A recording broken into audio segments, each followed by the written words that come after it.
Subscribe to our YouTube channel and press the bell icon to get the latest updates.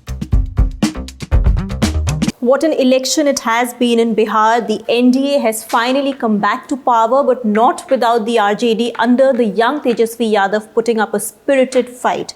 Well, Tejasvi may have been the most talked about person in the run-up to this election, perhaps also Chirag Paswan, but the real person to talk about after the election is Chief Minister Nitish Kumar. Now, we know he's a three-term Chief Minister and he's possibly going to be made Chief Minister again after the NDA win, because that is what the BJP has always maintained and that's what they had promised. But this is a big burden on Narendra Modi and Amit Shah now. Why? Well, let's look at the figures and let's see what has really happened in this election. The NDA managed 125, which is well past or reasonably past the majority that is needed, that is 122. The Mahagathbandhan, which is Congress, RJD plus, managed 110 seats. The JDU's performance, however, has been underwhelming to say the least. The party has managed to win just 43 seats, down from 71 that it won the last time. The BJP, on the other hand, has done spectacularly well, winning 74 seats, up from 53 in 2015. Now with 74 seats, it's just one short of RJD, which has emerged as the single largest party. But this is a feat for BJP, considering that there are well-entrenched regional parties like the JDU and RJD in Bihar. Why is it a burden for Amit Shah and Modi? Nitish Kumar is no longer the Nitish Kumar that he was in the early 2000s. This election has shown that he has at most been a liability for the BJP. There is no way to tell if the BJP would have performed better had it contested all the seats alone without the JDU. But looking at the trends, looking at the kind of numbers that have been thrown up, that looks like a real possibility. Also, don't forget the JDU contested 5 more seats, which is 115 than the BJP, and got much lesser seats than its ally. So what has happened is that there is obvious not just anti-incumbency against Nitish Kumar, but also a sort of disenchantment with him, a leader who was the face of development in Bihar at one point. Sushasan Babu is what he was called. He was known for good governance. He came with this promise of aspiration, of delivering to aspirations of people in Bihar, of bringing in Vikas and of ensuring better governance, better law and order. And that's something we did see, particularly in his first 2 terms.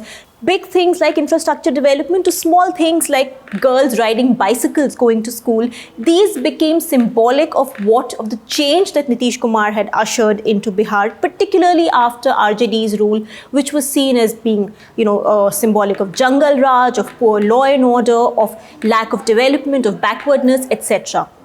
Somewhere down the line, however, Nitish Kumar's politics, Nitish Kumar's governance changed. In this term particularly, he seems to have lost all his sheen. He has become rudderless, directionless, a fairly pale, insipid version of his earlier self. Well, there have been lots of questions about his politics, of the kind of ayaram, gayaram politics that he's followed, allying with someone, then allying with somebody else and leaving that party and going back to someone else. It's his fickle politics that has come to the fore, his lack of commitment to any ideology, leave alone secularism, any ideology at all, just his survival instinct just to be the CM is what seems to have come to the fore. Law and order has been a big question in Bihar under Nitish Kumar in this term.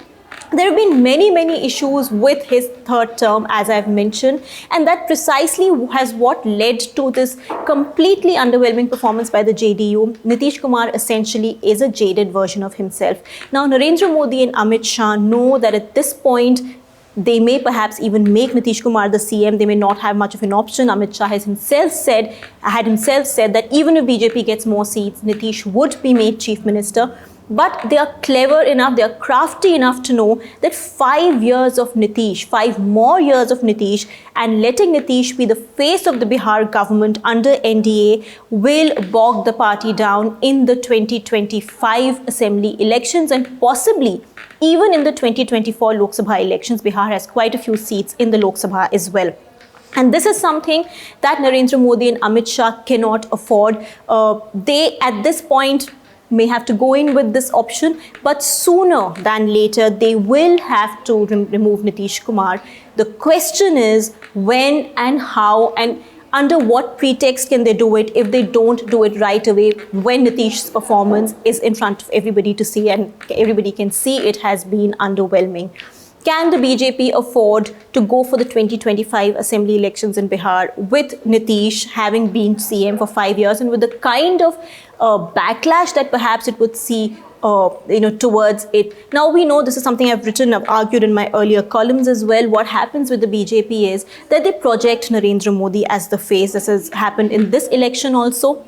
And then at the end of it, what the voter gets is, underperforming leaders like Yogi Adityanath, who by the way has done quite well in the by-poll, so that's a separate matter, but I mean in terms of governance, or someone like, say Biplab Dev, and this lets the voter down. In this case, what has happened is that this election for the NDA was all about trying to gloss over this anti-incumbency and this disenchantment with Nitish and doing its favorite trick, which is putting Narendra Modi forth, and that seems to have worked. The BJP, as I said, did exceptionally well. But Modi and Amit Shah know that now giving Bihar 5 more years of Nitish, who in a way has been rejected by the voter, perhaps will not go down well with the voter, and that is not something the party can afford. And hence they will have to find a way out of this mess. They will need to figure out how to get rid of Nitish, at what point to get rid of Nitish, and whom to replace Nitish with. But at this point, despite this very sweet victory, which obviously Amit Shah and Modi must be quite thrilled about, having emerged as such an important player in Bihar, this big burden remains on them. Nitish Kumar may have declared that this is his last election, but for Narendra Modi and Amit Shah, every election is about the next election. So even before the results perhaps came out, they were planning the next election in Bihar, knowing that they will have to figure a way out of this big Nitish-sized problem they have in the state. For more, log on to our website, theprint.in, and read my column, Politics.